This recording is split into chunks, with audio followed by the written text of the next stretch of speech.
Welcome back to another week of what's for dinner. So we are making cube steak in the crock pot. So I've got some onions here. I'm just chopping those up. And then I'm going to use 2 packets of brown gravy and 2 cups of water. Just going to mix that all together until it is combined. And then I'm going to add my can of cream of mushroom. This is going to be the gravy.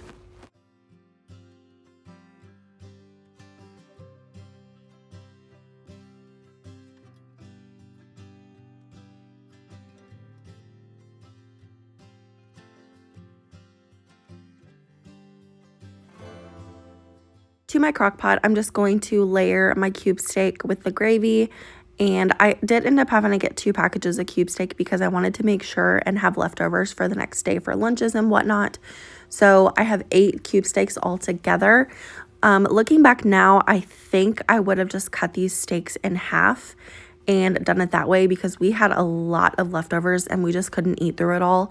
So yeah, just a little food for thought there, but I'm just going to layer all of this together and then I'm going to top it with my mushrooms and my onions, and we're going to cook this on low. I cooked mine for about 6 hours, but honestly, I think it could have used probably like 2 or 3 more hours. It was still a little bit tough.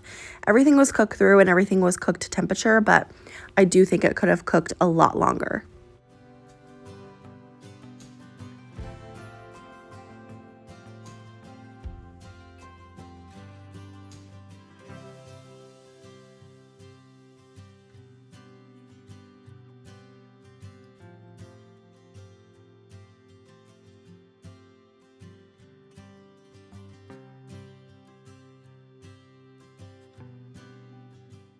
To go along with our meal, I am making some mashed potatoes. So I just peeled my potatoes and I washed them, put them in the Instant Pot.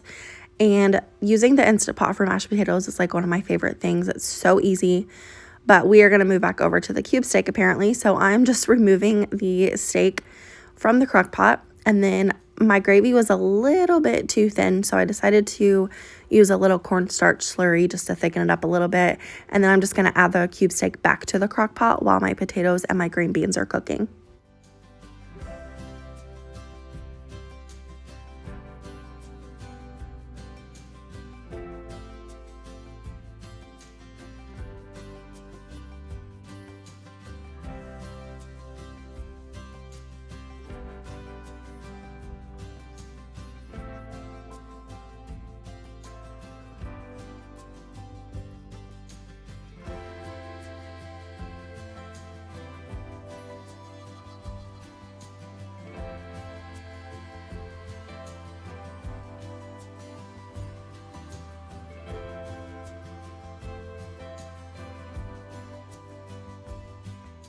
Okay, moving back over to the potatoes. So I've got about a cup of water here. I'm going to add some chicken broth or chicken bouillon, whatever. You can use water, chicken broth, whatever you have. You just need a little something for the potatoes to steam in the Instant Pot. And then I'm going to season with some garlic powder, onion powder, and some salt and pepper.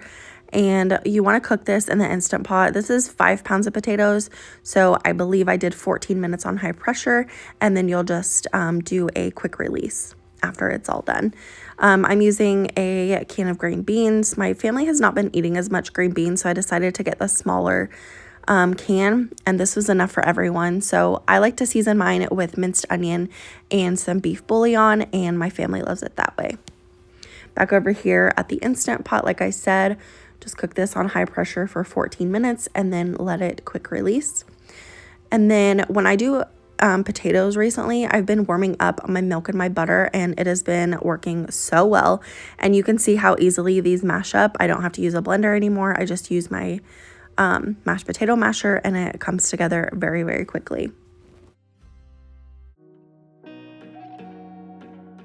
So here's what it looks like when it all came together. This dinner was absolutely delicious. This was our Sunday dinner, and everyone loved it. Next, we are going to make some spaghetti or rigatoni, whatever you want to call it. So I'm just browning up some ground beef in my skillet here, just seasoning with onion powder, garlic powder, salt, pepper. I'm just going to cook that until it's done. And then I actually made homemade marinara sauce, I believe the weekend before I filmed this. And I just saved some before I put it in the freezer so that I could put it in this. And my kids absolutely loved the marinara sauce. I wasn't quite a big fan of it. I think it definitely needed some more sugar. So whenever I pull it out of the freezer, I'm just going to add some sugar to it, and I think it'll be okay. But anyway, I'm just breading the ground beef, and then I've also got some broccoli on the side. I'm gonna boil my noodles. I feel like everyone knows how to make spaghetti, and so I'm just doing, you know, the normal spaghetti routine.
And then here's what it looks like when it all came together. We had some broccoli and garlic bread on the side.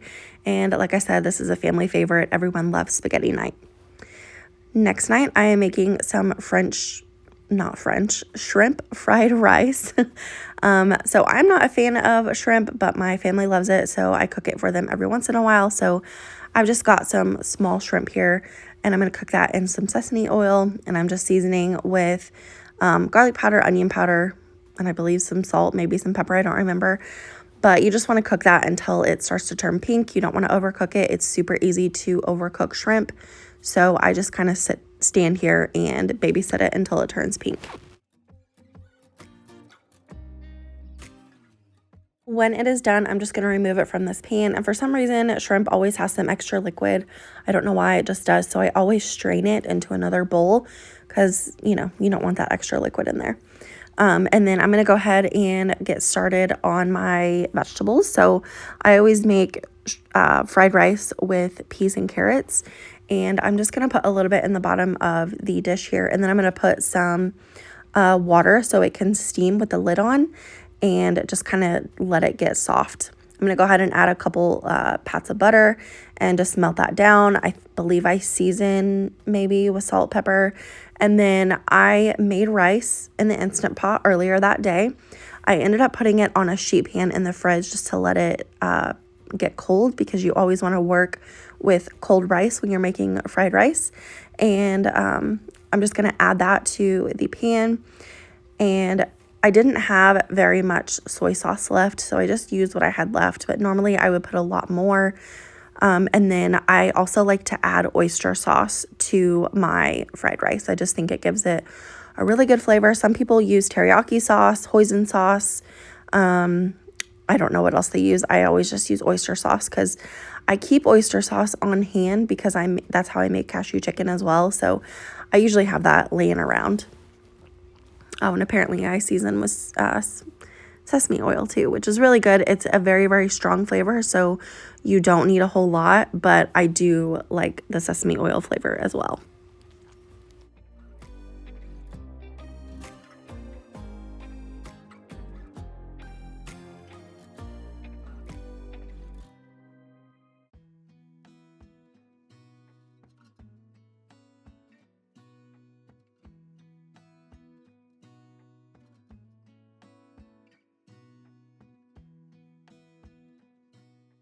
After all those sauces are incorporated, I'm going to make a little well in the middle, and I'm just going to scramble up a couple eggs.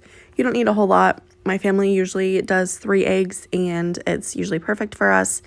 And it does take a little bit. I don't know why it takes so long to scramble these eggs, but it does. And then I'm going to add my oyster sauce, mix everything together, and we're just going to serve this as is. I ended up making a homemade yum yum sauce on the side. I'm the only one that eats it, so I've been trying not to buy it at the store. I'll just kind of make my own. But yeah, this dinner was delicious, and my kids loved it. My husband loved it. And I ended up making some popcorn chicken on the side for myself because, like I said, I don't like shrimp, but everyone else picked all the shrimp out of the rice.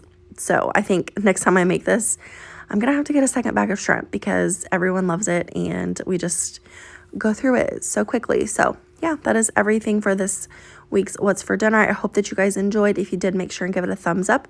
If you're new here, please subscribe. Other than that, I will see you in my next one. Bye.